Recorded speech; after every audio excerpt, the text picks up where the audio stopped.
Hoje a gente vai falar, eu vou falar para vocês sobre força do gradiente de pressão. Tá? Essa força é uma das forças mais fundamentais que existe na natureza e que produz movimento do ar, que produz aceleração. Essa aceleração, vocês vão ver que ela é produzida quando há diferença de pressão.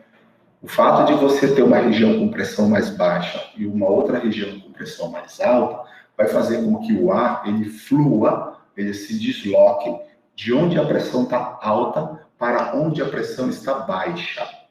Basicamente, ele sai de uma área de alta pressão, o ar, e se desloca para um ponto, para um local onde a pressão ela é relativamente mais baixa. Então, quando há variação de pressão por distância, e essa distância ela pode ocorrer também na vertical, que a gente vai trabalhar dentro do sistema euclidiano, que é dentro do sistema de coordenadas cartesianas, x, y e z. Tá? Vocês vão ver que uma mínima diferença de pressão ela já é capaz de produzir alguma aceleração. Então, a gente vai falar hoje disso, ok? E aí, quais são os objetivos da aula? Então, nesta aula, você saberá o que é a força do gradiente de pressão e como ela produz movimentos na atmosfera. Saberá como derivar a equação da força do gradiente de pressão a partir de um volume de controle. E saberá como aplicar o conceito de força do gradiente de pressão para resolver problemas na área da meteorologia e ciências atmosféricas. Então, basicamente, a gente vai trabalhar com fenômenos de escala sinótica, mas variações de pressão, elas ocorrem, por exemplo, em escala bem menores. Você pode ter uma variação de pressão dentro de um bairro, dentro de uma cidade para outra, de um estado para o outro. Então, a força do gradiente de pressão, ela produz a aceleração das parcelas de fluido.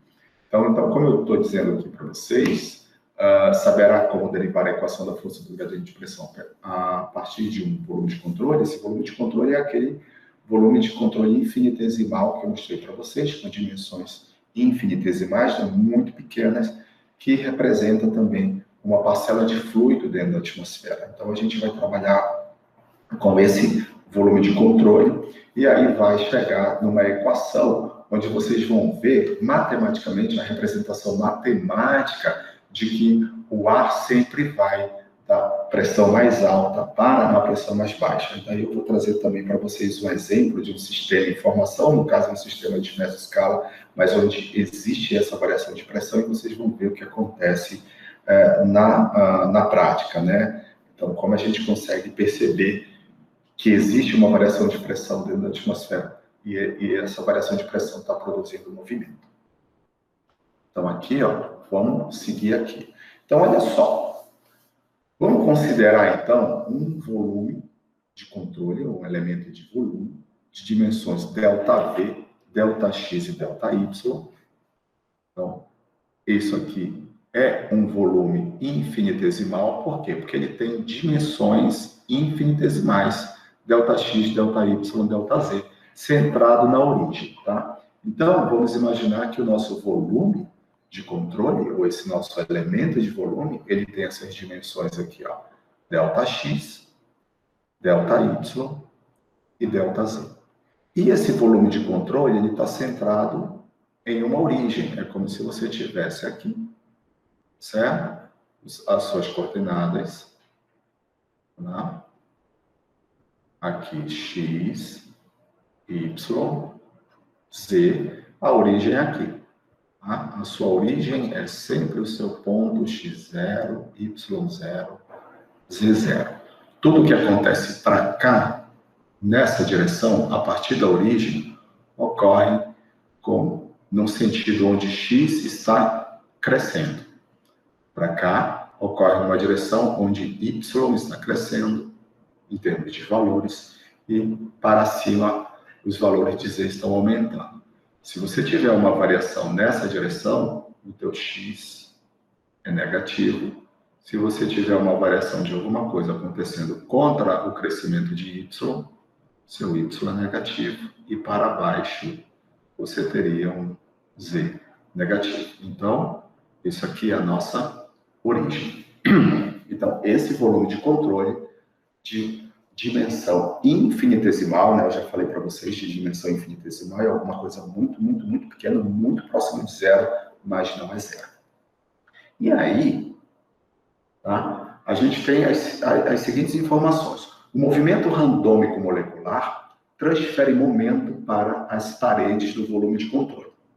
A transferência de momento por unidade de tempo e de área é a pressão exercida pelo ar nas paredes do elemento de volume. Mas o que é isso, professor? Então vamos aqui. Então vamos imaginar o seguinte.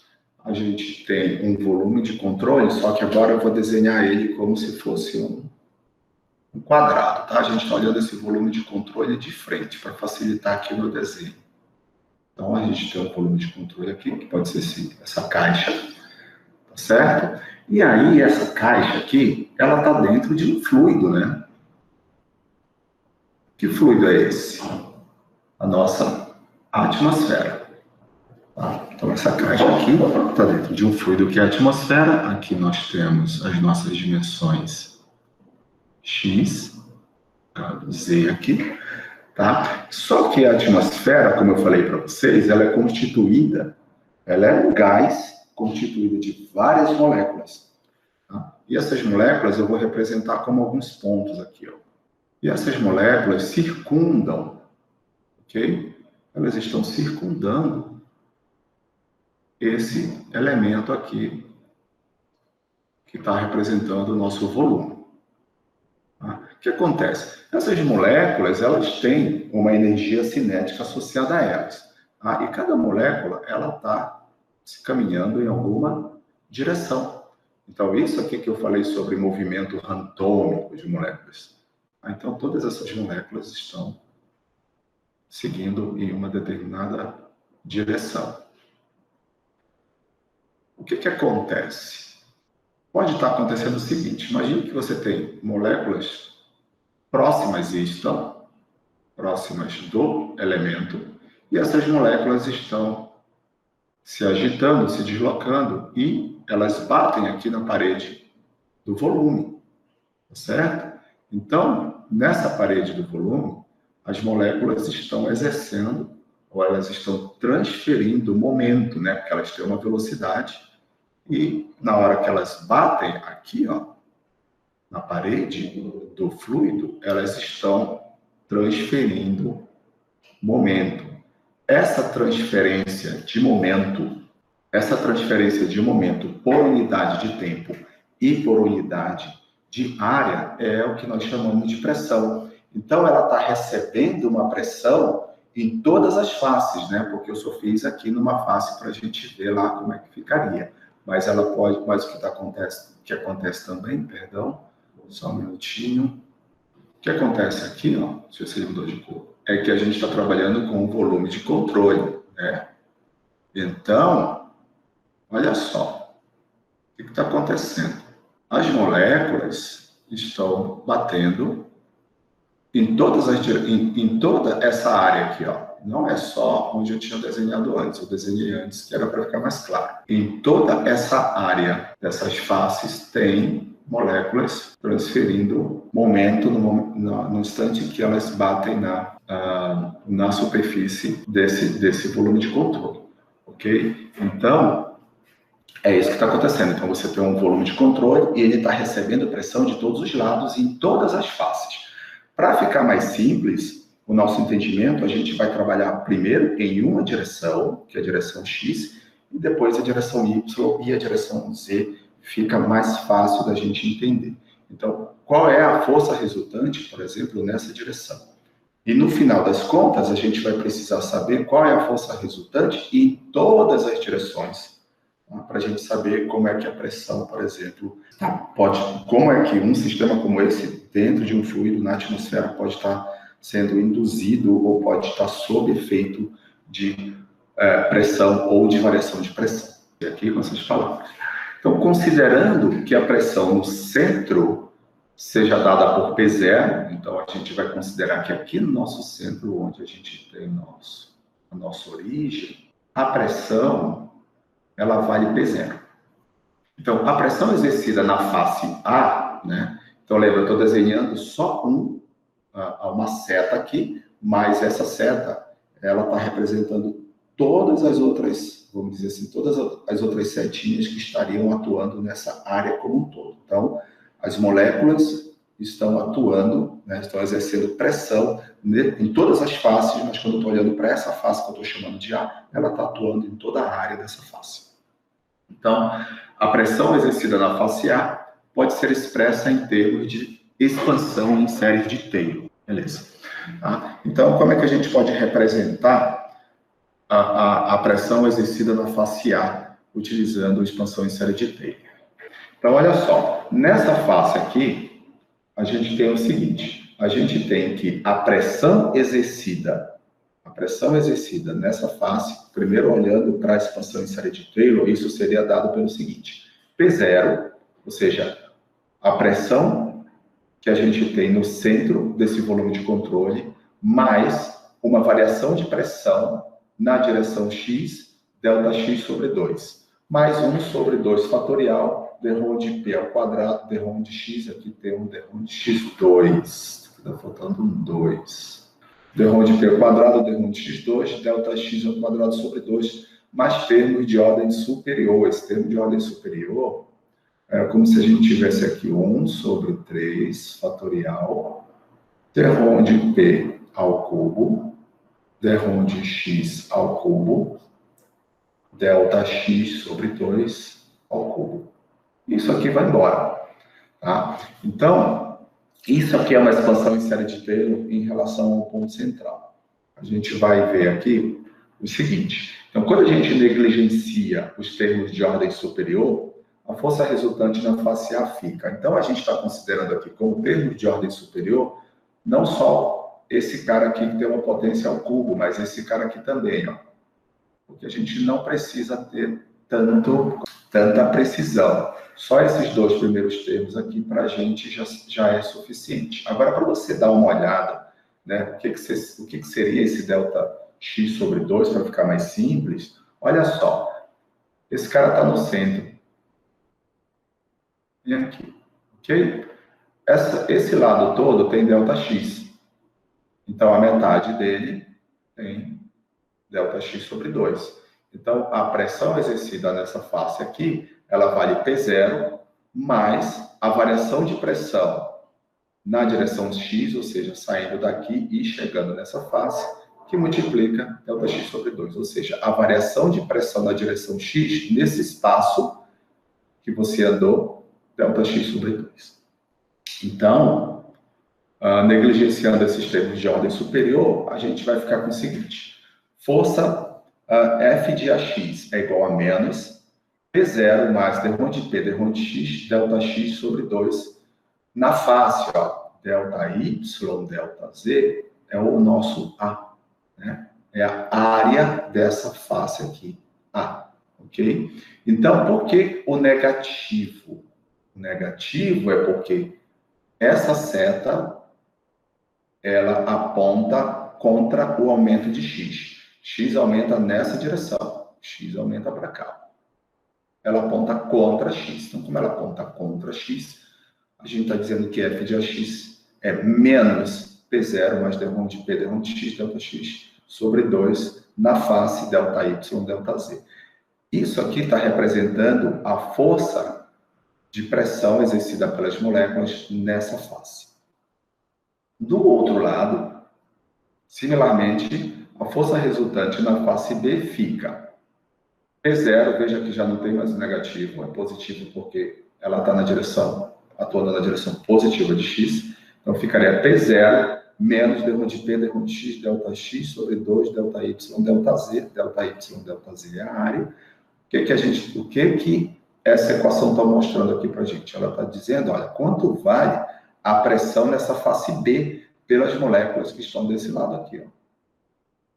Tá? Exercendo toda essa pressão na face B. Então, isso aqui é dado por um valor que a gente conhece, que é P0, menos a variação de pressão que ocorre daqui para cá, que é ΔX sobre 2, ok? Mas quando você anda nessa direção, você está andando contra a direção positiva de x. Então, por isso que tem esse negativo aqui, ó.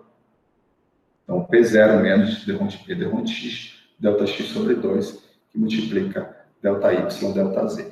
Então, essas são as expressões que atuam na face A e que atuam na face B. O que acontece? Qual seria, então, a resultante na direção x? Então, a resultante da pressão na direção x nada mais é do que uma soma entre o que está acontecendo na face A, né, a pressão na face A, com a pressão que ocorre na face B. Então, a gente tem aqui, ó, f de x é igual ao f de ax mais o f de bx, que é igual a menos delta P sobre delta x, delta y, delta z. Vamos ver isso aqui, porque eu já mostrei para vocês a conta final. Agora, vamos tentar fazer a conta aqui, como é que seria. Então, olha só, para ficar claro para todo mundo. F de ax, vou colocar aqui, f de x, né, que a força resultante na direção x é dado por F de AX mais F de BX. Então, quem é F de AX? É esse aqui, ó. É menos P0 mais d de P, d de X, delta X sobre 2, que multiplica delta Y, delta Z, mais F de Bx. Quem é F de Bx? É esse cara aqui, ó. F de Bx é P0 menos d de P, d de X, delta X sobre 2, multiplica delta Y, delta Z. Então, para a gente fazer essa soma, né, vamos quebrar essa equaçãozinha aqui em pedacinhos. Então, tem um P0 aqui, né, tem um menos P0 que está multiplicando delta X, delta Y. Então, olha lá. Então, vou abrir essa equação aqui, tá? Então, tenho menos P0 que multiplica delta Y, delta Z. Então, vamos lá. Menos P0 que multiplica delta Y, delta Z, menos P0 que multiplica, perdão, menos d de P, d de X, delta X sobre 2 que multiplica isso aqui, então o negativo aqui, ó, menos d de P, d de X, delta X sobre 2 que multiplica delta Y, delta Z. Então, esse aqui já está resolvido, ó, a gente já abriu essa expressãozinha aqui. Aí tem um mais aqui, né, mais, vamos abrir essa de baixo, P0 que multiplica delta Y, delta Z, menos d de P, d de X, delta X sobre 2, que multiplica delta Y, delta Z. Então, a gente abriu. Olha só o que acontece, está vendo esses dois termos, menos P0, delta Y, delta Z, vai cortar com P0, delta Y, delta Z. Então, esses caras vão sumir aqui, ó. Sobraram esses dois, né? Então, na hora que eu faço a soma desses dois aqui, ó, menos d de P, d de X, delta Y, delta Z sobre 2, é essa quantidade multiplicada por 2, porque é a mesma coisa. Então, o 2 que vai aparecer na frente vai cortar com esse 2 aqui de baixo. É como se nós tivéssemos isso aqui, ó. Então, quando a gente soma esse cara, vai dar menos 2 vezes d de P, d de X, delta X sobre 2, delta Y, delta Z. Isso tudo é o nosso f de x, que a gente está procurando. Tá? Então, aqui, ó, esse cara vai cortar com esse. E a gente vai ter um f de x igual a menos d de P, d de X, delta X, delta Y, delta Z. Então, quando a gente soma esses dois carinhas aqui, ó, a gente soma essas duas parcelas, a gente chega nessa expressão aqui. Que a gente pode também escrever dessa maneira aqui, tá certo? Então, quando a gente faz, porque eu não quero entrar muito nas questões de matemática, mas não se preocupe, eu vou falando algumas coisas aqui, mas vocês não precisam entrar nesses detalhes da matemática, mas é só para deixar a coisa mais pouquinho, vamos dizer assim, rigorosa do ponto de vista matemático. Então, quando você faz o limite de ΔX tendendo a zero, onde P, onde X pode ser escrito como ΔP, ΔX. Por isso que aqui eu estou com essa forma de escrita e aqui, ó, ΔP, ΔX. Tá? Então, mostrei para vocês como é que a gente chega nessa expressãozinha aqui. Na sequência, olha só aqui atrás. O que é ΔX, ΔY, ΔZ? Nada mais é do que quem? O nosso volume, né? Nosso volume infinitesimal. Então, aqui, ó, deixa eu também dar o pulo do gato aqui. Então, olha só, se a gente tem aqui, o que a gente sabe? Que densidade é massa sobre volume, ou volume é igual a massa sobre a densidade. Nesse caso, é o nosso elemento de volume. Então, aqui, isso aqui, ΔX, ΔY, ΔZ, é um ΔV. Eu poderia substituir o ΔV por, aqui, ó, massa sobre densidade. E aí, o que foi feito? A densidade ficou e a massa foi para o outro lado. Então, isso aqui era menos M sobre ρ, ΔP, ΔX, na direção I. Olha o nosso Izinho lá, né, que eu falei para vocês na aula passada. Na direção X a gente tem um I, Y a gente tem um J, Z a gente tem um K. Então, aqui a gente tem que a força resultante, vamos dizer assim, a resultante dessa pressão na direção X sobre a unidade de massa. Então, a gente, nas ciências atmosféricas e meteorologia, a gente sempre está interessado em saber a aceleração produzida por uma força por unidade de massa. Então, quando eu faço aqui, ó, isso aqui é força por unidade de massa. Força por unidade de massa nada mais é do que metros por segundo ao quadrado. Então, aqui, ó, resultante na direção X é 1 sobre ρ, onde ρ é a densidade do ar, que multiplica ΔP, ΔX na direção. O que é isso, ΔP, ΔX? Para quem está vendo isso pela primeira vez, nada mais é do que uma pressão final menos uma pressão inicial dividido por uma distância ΔX qualquer. Só isso. Tá? Então, a variação de pressão na direção X. É uma variação de pressão sobre a distância onde essa variação está acontecendo. Então, a gente fez isso, mas achou a componente dessa força na direção X, né? A gente achou a resultante dessa variação de pressão na direção X, mas a gente precisa achar também a variação de pressão nas outras direções, X e Y. É o mesmo processo que eu mostrei para vocês, ok? Então, se você faz uma avaliação desse carinha aqui, ó, dessa variação de pressão na direção Y, você vai estar trabalhando nessa face aqui, ó, nessa face daqui, tá? E também a face lá de trás, ok? Em Z a mesma coisa, estarei atuando aqui e também nessa face. Na hora que você faz em Y e em Z, o mesmo processo que eu mostrei para vocês anteriormente, vocês vão chegar aqui facilmente nessas expressões. F de Y sobre M é menos 1 sobre ρ ΔP, ΔY na direção J, e F de Z sobre M é igual a menos 1 sobre ρ ΔP, ΔZ na direção K.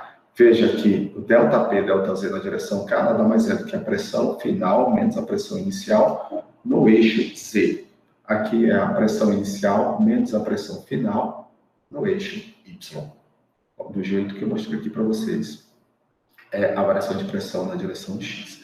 Só que a gente tem que fazer o que agora? A gente tem essas resultantes na direção X, na direção Y e na direção Z.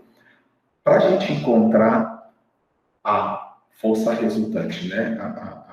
O gradiente de pressão, a força do gradiente de pressão no volume como um todo, a gente tem que somar todas essas resultantes. Soma o que está acontecendo de resultante na direção X com o que está acontecendo na direção Y, com o que está acontecendo na direção Z.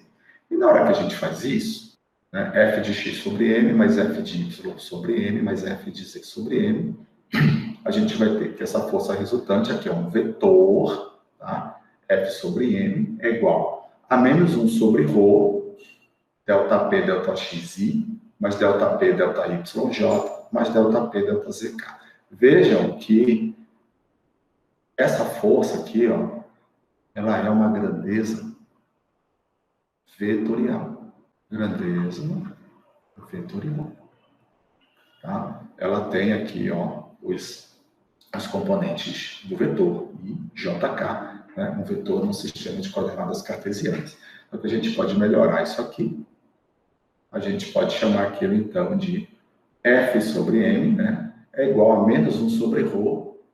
Isso aqui, para quem não é meteorologista e nem da área de física, isso aqui se chama gradiente. Gradiente. Nesse caso, como tem um P aqui, seria gradiente de pressão. Gradiente de pressão. Então, esse aqui é o gradiente e esse aqui é a força do gradiente. Eu vou falar para vocês também a diferença entre esses dois, tá? Força do gradiente de pressão.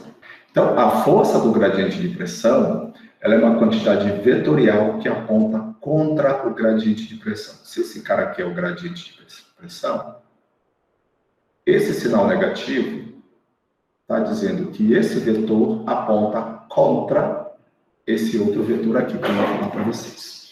Então, olha só, tá? Para ficar muito claro quando a gente está falando desses conceitos.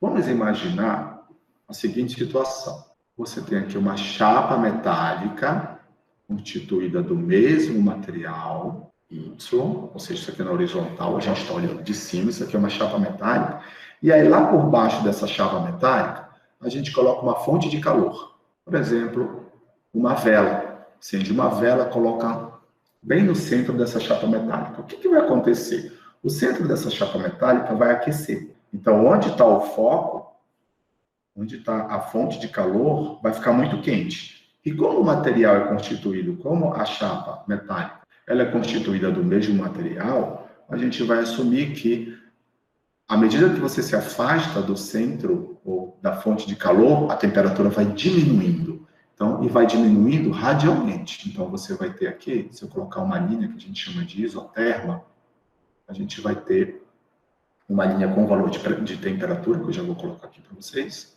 E à medida que a gente vai se afastando, a gente vai tendo temperaturas mais baixas. Vamos imaginar que aqui no centro a temperatura valha, por exemplo, 100 graus Celsius. E aí, à medida que a gente se afasta, essa temperatura vai diminuindo, por exemplo, 10 graus Celsius. Aqui, então, eu vou ter, nessa linha daqui, por exemplo, 80. Nessa linha daqui, por exemplo, 70. Então, o que acontece? Isso aqui, olha, é um campo de temperatura. Tá? A temperatura, ela é uma coisa que nós chamamos de variável que tem uma grandeza escalar. É um número. Tá? Você não diz, olha, a temperatura aqui em Manaus está 25 graus Celsius na direção IJK. Né? Você diz, olha, está 25 graus Celsius. Ela não precisa de mais informações para a pessoa entender qual é o valor da temperatura. Então, quando você aplica o gradiente, tá? Você aplica o gradiente, que é isso aqui, ó. Esse aqui se chama nabla. É um operador matemático que sozinho não vale nada. Tá? E ele é o seguinte, o nabla nada mais é um operador vetorial derrom de xi, mais derrom de yj, mais derrom de zk. Variação na direção x de alguma coisa, na direção y, na direção z. Se você faz isso aqui, ó, nabla T, a gente vai ter o seguinte. Derrom de x i, mais derrom de yj, derrom de z, k, que multiplica t. Ou, gradiente de t é igual a derrom de t, derrom de xi, mais d-ROM de t, d-ROM de yj, mais d-ROM de t, d-ROM de zk. O que ele está avaliando aqui? Como o t está variando na direção x, y e z. Na hora que você resolve isso aqui matematicamente, vai ficar alguma coisa em função de i, j e k, que é um vetor. E o gradiente, ele é um vetor que aponta na direção de maior variação por unidade de distância. Ou seja, se eu pegar um ponto aqui e eu quiser plotar o meu vetor, ele vai ter essa cara aqui. Ó. Ele vai apontar para o centro, onde a temperatura é mais alta. Aqui. Então, vejam que o gradiente é um vetor que aponta na direção de maior variação, porque quando eu ando nessa direção de menos 70, de 70 para 80 para 90, eu estou seguindo uma direção onde a temperatura está aumentando. Então, o gradiente é um vetor que aponta na direção de maior variação por unidade de distância, né? Porque existe uma distância entre essas isotérmicas aqui, ó. Já sei, por exemplo, 10 centímetros, okay? Ou mais ou menos, mas existe uma variação de temperatura por unidade de distância. Então, não esqueçam disso. O gradiente é um vetor que aponta na direção de maior variação de alguma variável, nesse caso aqui a temperatura, mas poderia ser a pressão, por unidade de distância. Agora, se eu fizer isso aqui, se eu pegar um vetor e fizer isso aqui com um vetor, ó, ele está apontando a favor do gradiente ou ele está apontando contra o gradiente? Ele está apontando contra o gradiente, ou seja, esse vetor que eu estou colocando em vermelho é um vetor que está apontando contra o gradiente. Então, quando você olha aqui, ó, esse é o gradiente. O gradiente é um vetor que aponta na direção de maior variação por unidade de distância. Só que tem o negativo aqui, ó. Como tem o negativo, eu posso dizer que a força do gradiente de pressão aponta contra o gradiente. Ou seja, se eu tiver uma variação de pressão, por exemplo, eu tenho alta pressão e baixa pressão, por exemplo, eu tenho uma região de baixa pressão e aqui eu tenho uma região de alta pressão. O gradiente de pressão, ele apontaria na direção de maior variação por unidade de distância. Ou seja, ele apontaria da baixa para alta. Mas a gente trabalha com a força do gradiente de pressão, que eu vou chamar de menos grade P. Nesse caso, seria esse vetor aqui, que apontaria da alta para baixa.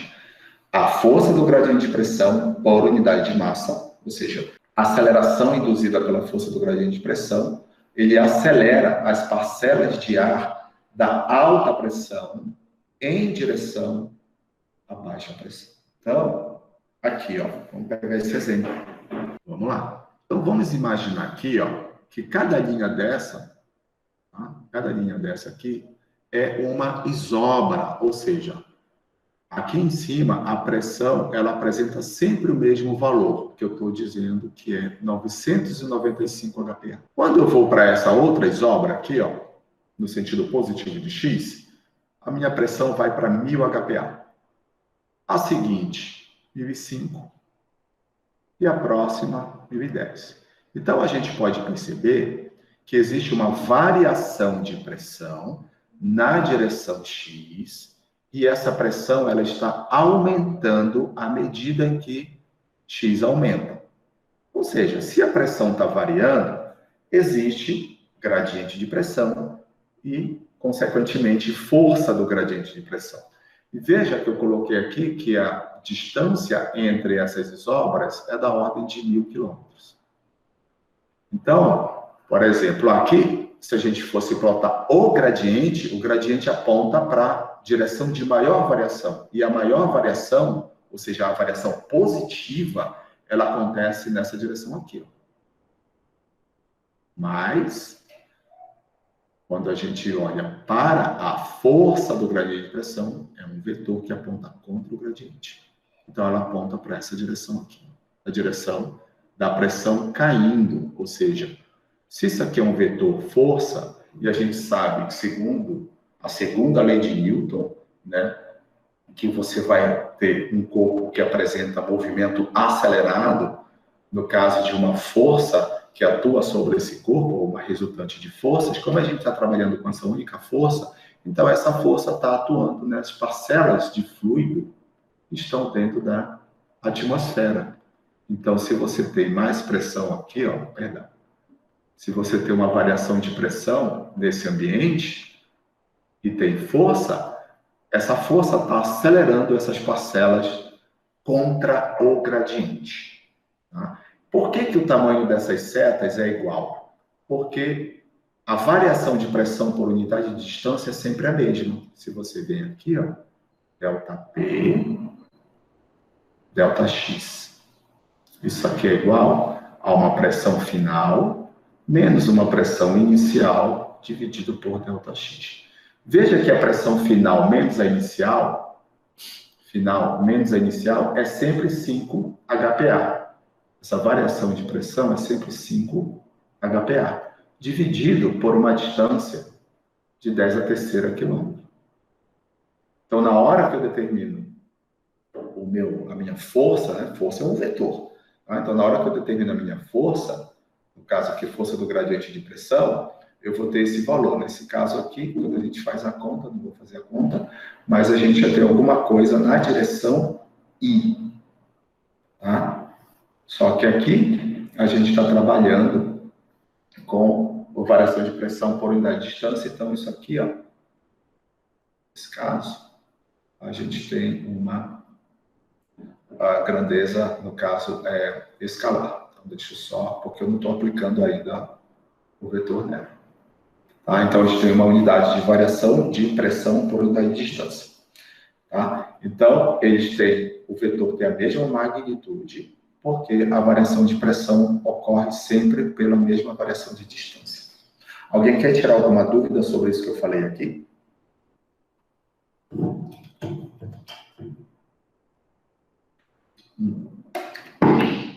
Não? Então vamos Professor, lá. eu tenho... Pode falar. Quem está falando? Bruna. Oi, Bruna, pode falar. Então, a força do gradiente ela vai ter sentido contrário, no caso, indo de altas para baixas? Seria isso? Então, a força do gradiente de pressão, ela aponta contra o gradiente de pressão. Se o gradiente aponta na direção de maior variação por unidade de distância, a força aponta no sentido oposto. É isso que eu estou dizendo. Então, por exemplo, aqui, ó, vamos imaginar que você tenha... Foi o desenho que eu fiz anteriormente. Então, aqui, vou colocar X, vou colocar Z. Então, vamos imaginar que aqui tem várias moléculas, porque a gente está dentro da atmosfera, tá certo? Então, tem várias moléculas aqui. E essas moléculas, elas estão provocando um peso aqui na superfície.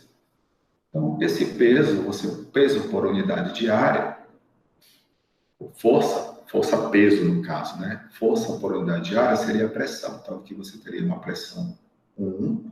Agora, vamos imaginar que no outro lugar, você teria menos moléculas aqui dentro da coluna. Se tem menos moléculas, você tem menos peso. Então, aqui eu vou chamar de pressão 2. Aqui, ó, nessa superfície, a pressão é relativamente mais alta do que nessa superfície aqui, ó, que onde você tem menos moléculas atuando. Então, aqui você teria uma alta pressão, deixa eu colocar aqui, alta, e aqui baixa. Se você olha para onde a variação é maior, que é no caso do gradiente, a variação ela é maior nessa direção aqui, ó.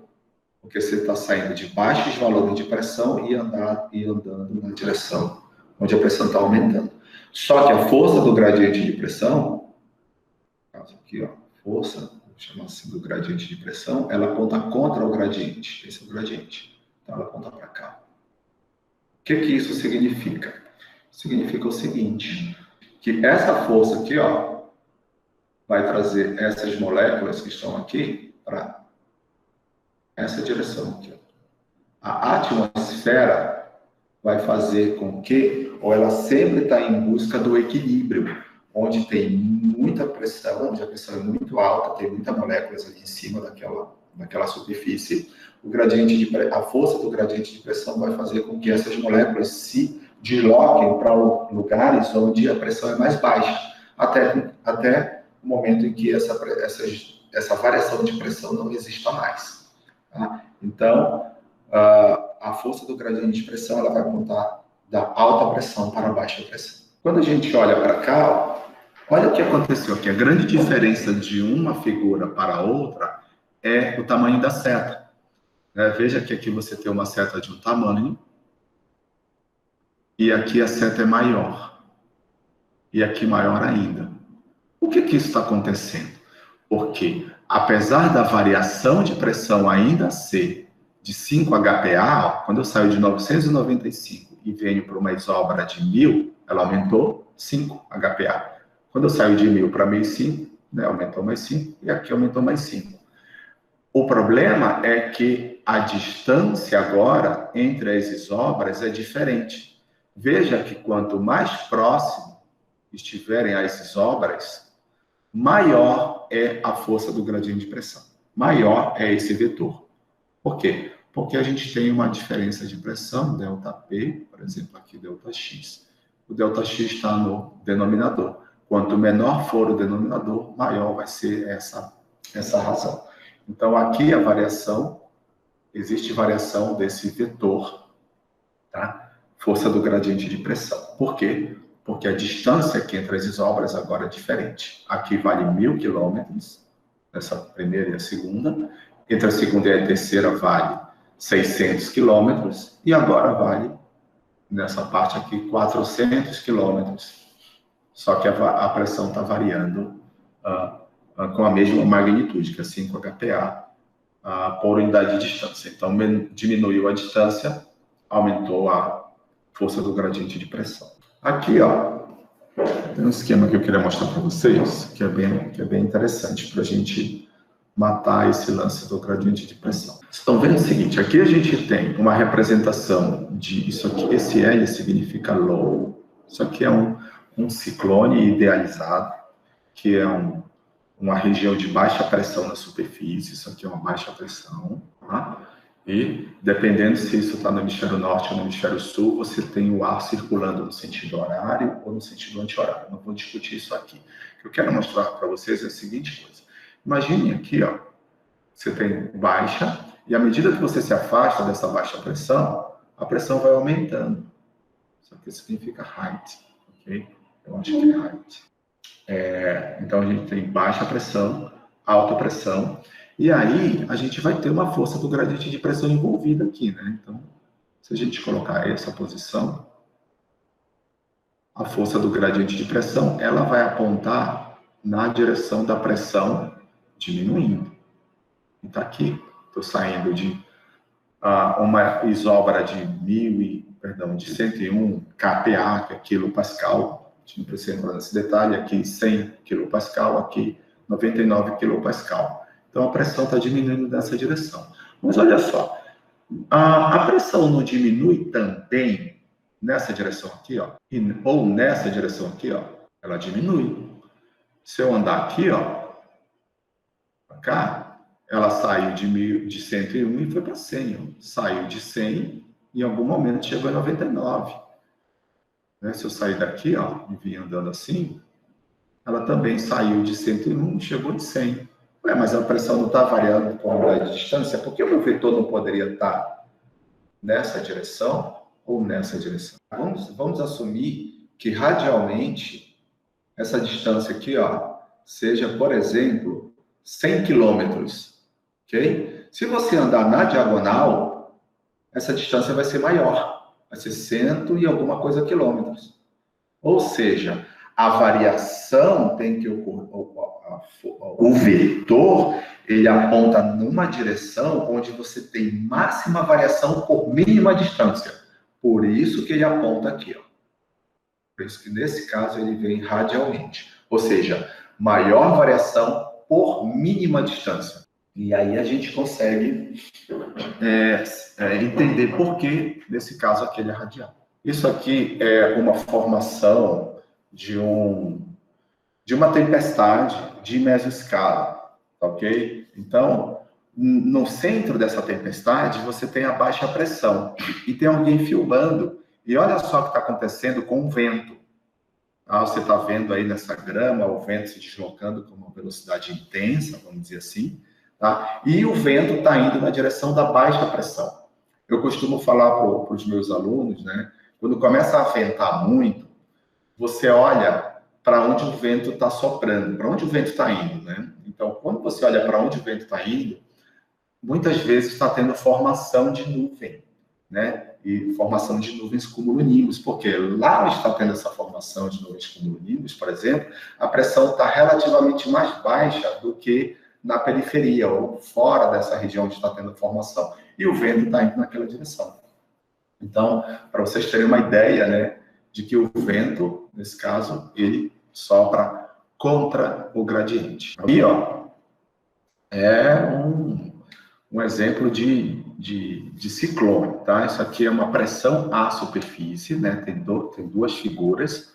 A figura da esquerda é o campo de pressão na superfície no dia 30 de junho de 2020, às 22 horas UTC. Então, aqui é um ciclone. Então, esse L aqui, ó, é de low, tá certo? E você vê que as isolinhas de pressão, tá? Elas são concêntricas.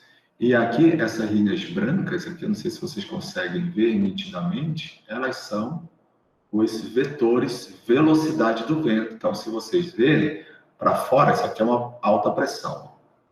A pressão aqui é mais alta. Aqui a pressão também ela é alta. Tá? Então, vejam que o vento ele está praticamente saindo das regiões de alta pressão e vindo para as regiões de baixa pressão. Eles vêm a favor a força do gradiente de pressão, perdão, ela produz essa variação de velocidade, ela produz esse movimento na atmosfera, ou seja, o vento, o ar sai da região de alta pressão e vem para a região de baixa pressão. Isso aqui é só para mostrar para vocês o que acontece dentro de um sistema de escala sinótica, um fenômeno meteorológico de escala sinótica, é um sistema que tem aproximadamente de 1.000 a 3.000 quilômetros de distância na horizontal e dura aí seus 2, 3 dias, dependendo da intensidade desse sistema. E quando você sai aqui, por exemplo, das 22 horas UTC e vai para o dia seguinte, 7 horas aqui, ó, 9 horas depois do registro desse ciclone aqui, aí você está olhando aqui, ó, como esse ciclone mudou. E aí, ó, nesses ciclones, você tem os valores de pressão, ó, 982, no caso aqui é hectopascal, 982, 986, 990. A baixa pressão está marcando aqui, eu acho que 961 HPA, é a pressão no centro do ciclone. E aí, à medida que você se afasta desse ciclone, a pressão ela vai aumentando relativamente. A pressão mais baixa, ela está no centro do ciclone. E aí, esses ciclones, eles têm essas isolinhas muito próximas uma das outras.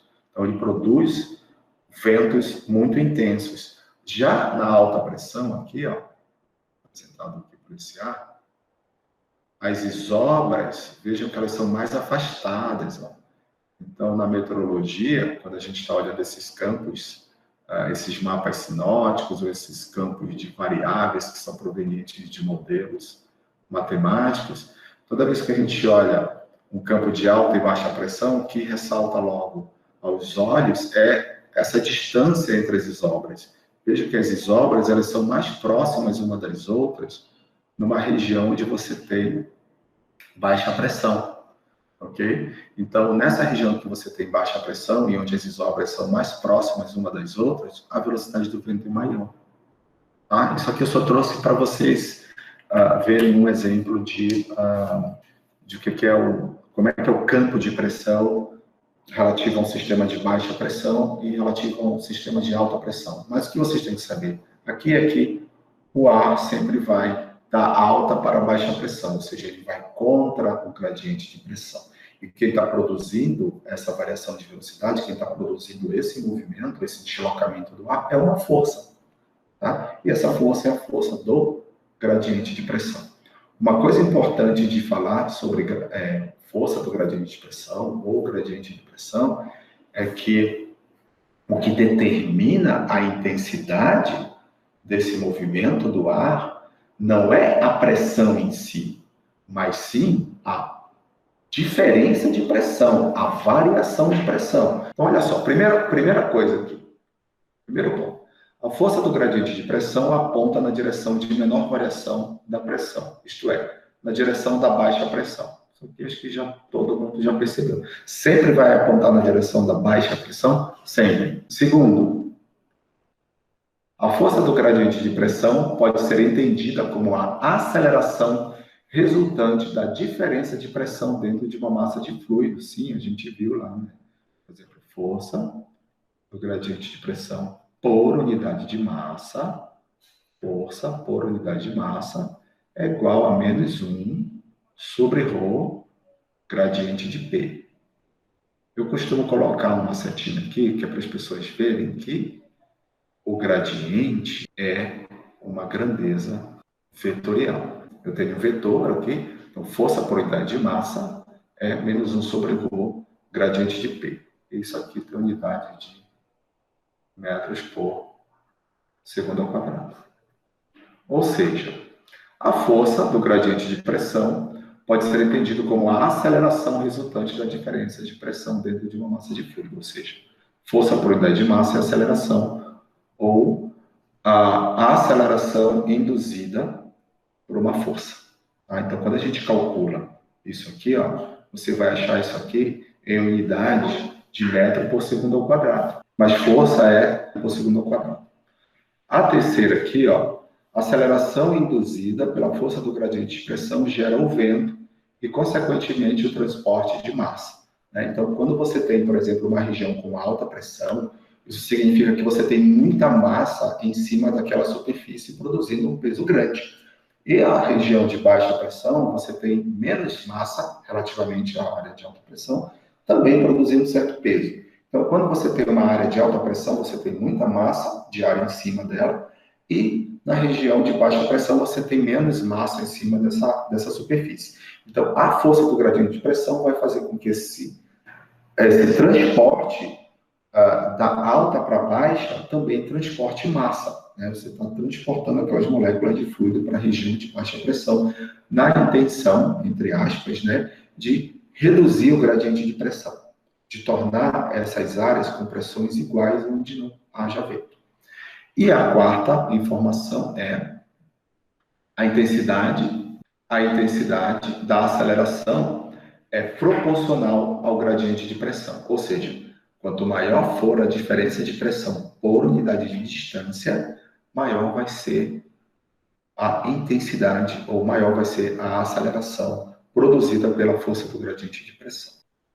Então, nesta aula, você viu o que é a força do gradiente de pressão e como ela produz movimento na atmosfera, como derivar a equação da força do gradiente de pressão a partir de um volume de controle e em que situação aplicar a equação da força do gradiente de pressão.